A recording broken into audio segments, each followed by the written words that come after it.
নাফসি, ও আল্লাহ অনেক জুলুম করেছি, যুলমান কাসীরা, জুলুমের শেষ নাই।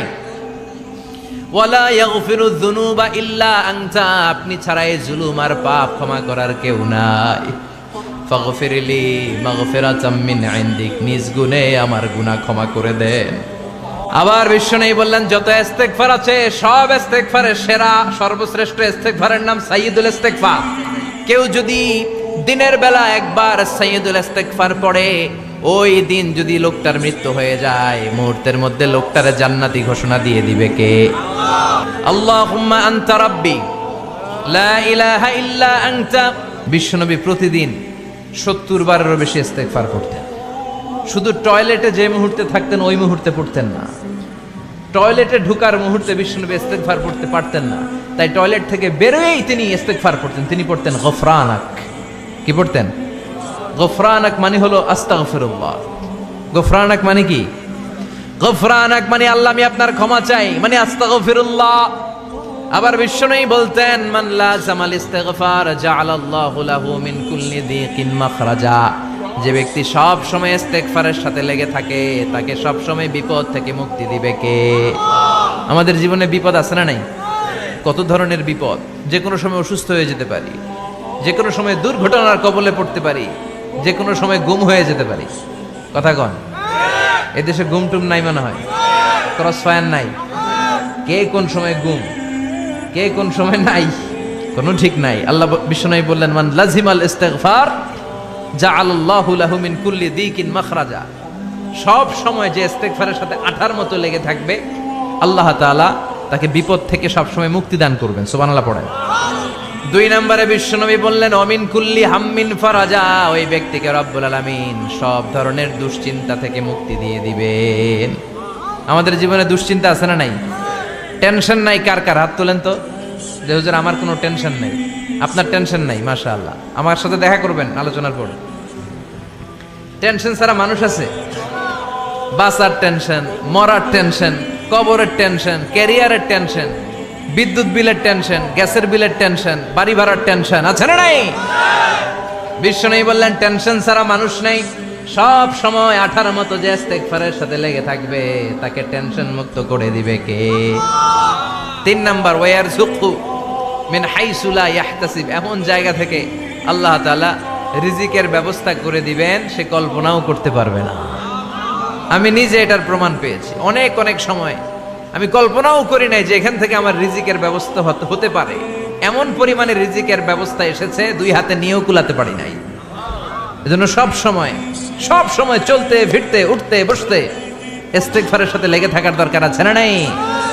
আবার বিশ্বনবী বললেন, সদা সর্বদা যারা সব সময় ইস্তেগফার পড়বে, আল্লাহর পক্ষ থেকে কোনো আযাব গজব তাদের উপর পাকড়াও হবে না। ওয়া মা কানাল্লাহু মুআযযিবাহুম ওয়া হুম ইস্তাগফিরুন। সুবহানাল্লাহ। যতক্ষণ তুমি ইস্তেগফার পড়বে, আল্লাহর পক্ষ থেকে প্রোটেকশন আছে না নাই? তাহলে 4টা জিনিস পেলেন। 1 নম্বরে, বিপদ থেকে মুক্তি দিবে কে? টেনশন মুক্ত করে দিবে কে? রিজিকের ব্যবস্থা করে দিবে কে? আল্লাহর আযাব আর গজব থেকে আপনার হেফাজতে রাখবে কে? ইস্তেগফার পড়ার 5 নম্বর ফজিলত হচ্ছে, সব সময় ইস্তেগফার পড়লে আপনি মুস্তাজাবুদ দাওয়া হয়ে যাবেন। কি হয়ে যাবেন? মানে দোয়া করলেই কবুল করবে কে? মুস্তাজাবুদ দাওয়া। এই টার্মিনোলজি, এই পরিভাষাটাকে আজকে প্রথম শুনলেন? খেয়াল রাখবেন, মুস্তাজাবুদ দাওয়া মানে এমন ব্যক্তি, যেই ব্যক্তি দোয়া করতে দেরি কিন্তু দোয়া কবুল হতে দেরি হয়। হাত তুলে দোয়া করতে দেরি, মুহূর্তেই দোয়া কবুল করে নেয় কে? আপনি যদি সব সময় ইস্তেগফারের আমলটা করেন, আপনারে মুস্তাজাবুদ দাওয়া বানিয়ে ফেলবে কে? আপনারা ইমাম আহমদ ইবনে হাম্বলের নাম শুনেছেন? আমাদের ইসলামে 4টা মাযহাবের প্র্যাকটিস আছে, অনুশীলন। হানাফি, শাফিঈ, মালিকি। 4 নাম্বারটা কথা কন। আরো অনেক মাযহাব আছে, কিন্তু এই 4টা মাযহাব বেশি প্রসিদ্ধ। গোটা বিশ্বের মানুষগুলো কোরআন সুন্নাহর আলোকে যে আমলগুলো করে, এটা 4টা মাযহাবের রেফারেন্সের সাথে কোনো না কোনো ভাবে মিলে যায়। এটার প্রথমটা হচ্ছে হানাফি, দ্বিতীয়টা শাফিঈ, তৃতীয়টা 4 নম্বরটা সবাই বলেন কি নাম? হাম্বলি। ইমাম আহমদ ইবনে হাম্বল এই মাযহাবের ধারক, বাহক, প্রতিষ্ঠাতা। তিনি ছিলেন জগৎ বিখ্যাত মুহাদ্দিস। ওনার পুরো জীবনটা উনি হাদিস সংগ্রহের কাজে ব্যয় করেছেন এবং একক স্বতন্ত্র হাদিসের গ্রন্থ হিসেবে পৃথিবীর সবচাইতে বড় যে হাদিসের কিতাব ওইটার নাম হচ্ছে মুসনাদে আহমদ ইবনে হাম্বল। যারা আলেম ওলামা আছেন জানেন না, মুসনাদে আহমদ ইবনে হাম্বল, এটার মধ্যে প্রায় 40,000 হাদিসের কম্পাইলেশন আছে।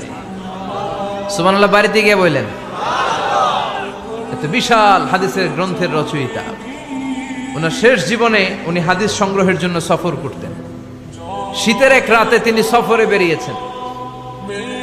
এক মসজিদে মাগরিব আর এশার সালাত পড়ে তিনি ভাবলেন ফজরের সালাত এই মসজিদে পড়ে সকালবেলা বেরোবো, যেহেতু বাইরে শীত, কই আর যাব। ব্যাগ থেকে কাঁথা বের করে হাদিস পড়তে শুরু করেছেন আর ভাবলেন হাদিস পড়তে পড়তেই রাতটা কাটিয়ে দিব। কিন্তু মসজিদের দারোয়ান এসে বলে, মুরব্বী মসজিদে তো থাকা যাবে না, আপনি বেরোন। আহমদ ইবনে হাম্বল অনুনয় বিনয় করলেন যে তোর কাছে হাত জোর করে ক্ষমা চাই বাবা, এই শীতের রাতে আমারে বের করে দিস না, আমি রাতটা মসজিদে কাটাতে চাই। আমি ফজরের নামাজেরও মুসল্লি এই মসজিদের, আমি ফজর করে তারপরে যাব। দারোয়ান সে না ছোট বান্দা, সে বলে না মসজিদে থাকতে পারবেন না, বেরোন বেরোন। না বেরোলে গাঠটি সহ ঘাট ধাক্কা দিয়ে বের করে দেবে।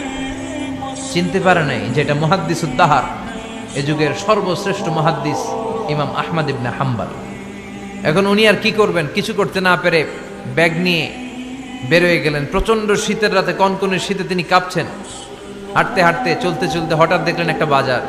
ওই বাজারে এক খাব্বাজ, রুটির দোকানদার, শাবুন খাব্বাজ, যুবক রুটি বানাচ্ছে।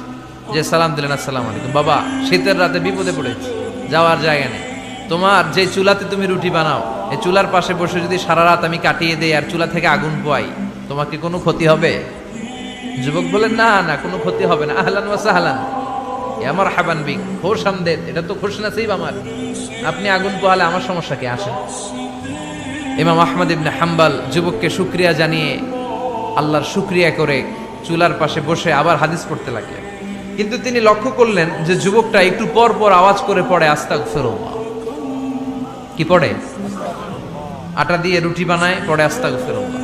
রুটির খামির বানায়, পড়ে আস্তাগফিরুল্লাহ। খামিরগুলো দলা বেঁধে গোল গোল করে সাজিয়ে রাখে, আর কি পড়ে? বেলুন দিয়ে এগুলোর বলে চুলার ভিতরে ঢুকায় দেয়, আর কি পড়ে? কেউ রুটি কিনতে আসলে তার হাতে রুটি তুলে দেয়, আর কি পড়ে? টাকা দিলে টাকা নিয়ে ক্যাশ বক্সে রেখে দিয়ে কি পড়ে? শুধু পড়ছে আস্তাগফিরুল্লাহ আস্তাগফিরুল্লাহ। ইমাম আহমদ ইবনে হাম্বল তো অবাক, ঘটনা কি, এই যুবকের হলোটা কি? শুধু আস্তাগফিরুল্লাহ। তিনি হাদিসের কিতাবটা বন্ধ করে যুবককে জিজ্ঞেস করলেন, বাবা, আসার পর থেকেই দেখছি তুমি শুধুই পড়ছো আস্তাগফিরুল্লাহ আস্তাগফিরুল্লাহ আস্তাগফিরুল্লাহ, ঘটনাটা কি? কেন এত তুমি ইস্তেগফার পড়ো? যুবক বলল, এটা আমার একটা চিরাচরিত আমল, সব সময় আমি এই আমলটা করি। আমি সব সময় ইস্তেগফারের সাথে আঠার মতো লেগে থাকি, আর সব সময় ইস্তেগফার পড়ার কারণে আল্লাহ তাআলা আমাকে মুস্তাজাবুদ দাওয়া বানিয়ে দিয়েছে। মানে আমি দোয়া করলেই দোয়া কবুল হয়ে যায়। এই জীবনে আমি যত দোয়া হাত তুলে করেছি, মুহূর্তের মধ্যে আমার দোয়াগুলো কবুল করে নিয়েছে কে? শুনে তো ইমাম আহমদ ইবনে হাম্বল অবাক, বলে কি, আনতা মুস্তাজাবুদ দাওয়া? তুমি মুস্তাজাবুদ দাওয়া, তুমি দোয়া করলেই কবুল? না, আনা মুস্তাজাবুদ দাওয়া, হ্যাঁ আমি দোয়া করলেই কবুল হয়ে যায়। তুমি জীবনে যা দোয়া করেছো সব পেয়েছো? হ্যাঁ, আমি জীবনে যা দোয়া করেছি আমি সব পেয়েছি, সব দোয়া কবুল হয়েছে আমার জীবনে, শুধু একটা দোয়া ছাড়া। ইমাম আহমদ ইবনে হাম্বলের কৌতূহল আরো বেড়ে গেল। সব দোয়া তোমার কবুল হয়েছে, একটা দোয়া কবুল হয় নাই, সেটা আবার? যুবক বলতে আরম্ভ করলো, আমার যে দোয়াটা কবুল হয় নাই সেটা হচ্ছে আমি আল্লাহর কাছে অনেকবার দোয়া করেছি, আল্লাহ শুনেছি এই জামানার সবচেয়ে বড় মুহাদ্দিস, তার নাম নাকি ইমাম আহমদ ইবনে হাম্বল। আল্লাহ তোমার কাছে আমার আকুতি, তোমার কাছে আমার মিনতি, আমি যেন এত বড় মুহাদ্দিসের হাতে হাত রেখে মুসাফা করতে পারি আর তার কপালে একটা চুমু দিতে পারি। আমার এই দোয়াটা আজও কবুল হয় নাই। আজও আল্লাহ তাআলা এই দোয়াটা কেন যে কবুল করে না আমি জানি না। এই কথা শুনে ইমাম আহমদ ইবনে হাম্বল আবেগপ্রবণ হয়ে গেলেন, আর নিজেকে ধরে রাখতে পারলেন না, চোখের পানি ছেড়ে দিলেন আর বললেন, ইয়া শাব, হে যুবক, আহমদ ইবনে হাম্বলের সাথে দেখা করার জন্য তোমার আহমদ ইবনে হাম্বলের দরবারে যাওয়ার দরকার নাই, তোমার এই দোয়াটাও আল্লাহ কবুল করে নিয়েছে। আহমদ ইবনে হাম্বল দেখা দেওয়ার জন্য তোমার দরবারে ছুটে এসেছে। আনা আহমদ ইবনে হাম্বল মুহাদ্দিসুদ দাহর, আমি হচ্ছে আহমদ ইবনে হাম্বল। যুবকও নিজেকে ধরে রাখতে পারে না, চোখের পানি ছেড়ে দিয়ে ওই যুগের সবচাইতে বড় মুহাদ্দিসকে জড়িয়ে ধরে হাতের মধ্যে হাত রেখে মুসাফা করে আহমদ ইবনে হাম্বলের কপালে চুমুকে দেয়। আর আহমদ ইবনে হাম্বলের কাছে দোয়া চেয়ে বলল, ও ইমাম, রব্বুল আলামিন আমার জীবনের কোন দোয়া আজকে আর বাকি রেখে দেন নাই। এই যে দোয়াটা বাকি ছিল, এই দোয়াটাও আল্লাহ কবুল করে নিয়েছে। এই দোয়াটাও কবুল, মুস্তাজাবুদ দাওয়া। আপনি সবসময় যদি ইস্তিগফারের সাথে আঠার মতো লেগে থাকতে পারেন, আপনি দোয়া করা মাত্র দোয়া কবুল করে নেবে কে? এজন্য সব সময় অবসরে বসে আছেন, বাস স্টেশনে বসে আছেন, সিএনজিতে চড়ে এক জায়গা থেকে আরেক জায়গায় যাচ্ছেন, বিছানায় শুয়ে আছেন, পড়বেন আস্তাগফিরুল্লাহ। কি পড়বেন? প্রাণ খুলে মন থেকে আওয়াজ করে সবাই পড়েন আস্তাগফিরুল্লাহ। আবারও পড়েন আস্তাগফিরুল্লাহ, চিল্লায় পড়েন আস্তাগফিরুল্লাহ। বিশ্বনবী ইস্তিগফারের অনেকগুলো আলফাজ শিখিয়েছেন, সবচেয়ে সহজ যেটা শিখিয়েছেন সেটার নাম হলো আস্তাগফিরুল্লাহ। বিশ্বনবী জামাতে সালাত শেষে সালাম ফিরিয়ে আওয়াজ করে পড়তেন আল্লাহু আকবার, তারপরে 3 বার পড়তেন আস্তাগফিরুল্লাহ আস্তাগফিরুল্লাহ আস্তাগফিরুল্লাহ। পড়ার দরকার আছে না নাই? পড়তে রাজি আছেন তো? সালাম ফেরানোর পরে কি পড়বেন? নাকি দোয়া করার জন্য পাগল হয়ে যাবেন? আল্লাহুম্মা আমিন ইয়া আরহামার রাহিমিন, আছে না নাই? পাগল হয়ে যায় দোয়া করার জন্য, কিন্তু তাসবিহগুলো পড়তে চায় না। বিশ্বনবী লম্বা তাসবিহ পড়তেন, সালাম ফেরানোর পরেই আস্তাগফিরুল্লাহ। পড়তে রাজি আছেন? আবার বিশ্বনবী বললেন, যে ব্যক্তি পড়বে আস্তাগফিরুল্লাহ আল্লাযী লা ইলাহা ইল্লা হুয়াল হাইয়ুল কাইয়্যুম ওয়া আতুবু ইলাইহি, যুদ্ধের ময়দান থেকে যদি কেউ পালিয়ে যায় তার কোনো মাফ নাই। এটা অনেক বড় কবিরা গুনাহ, তাওয়াল্লি মিন ইয়াউমিজ যাহফ, যুদ্ধের ময়দান থেকে পালালে ওর কোনো মাফ নাই। বিশ্বনবী বলেন, যুদ্ধের ময়দান থেকে পালিয়ে এসেছে কোনো মুসলিম সৈনিক, সেও যদি এই আস্তাগফিরুল্লাহ আল্লাযী লা ইলাহা ইল্লা হুয়াল হাইয়ুল কাইয়্যুম ওয়া আতুবু ইলাইহি মন থেকে পড়ে, তার জীবনের গুনাহ আল্লাহ মাফ করে দিবেন। আবার সাইয়েদনা আবু বকর, সহিহ বুখারীর বর্ণনা, বিশ্বনবীরে বললেন, ইয়া রাসূলুল্লাহ আল্লিমনি দুআআন আদউ বিহি ফি সালাতি। ও নবী, আপনি আমারে এমন একটা দোয়া শিক্ষা দেন যেই দোয়াটা আমি নামাজের মধ্যে করব।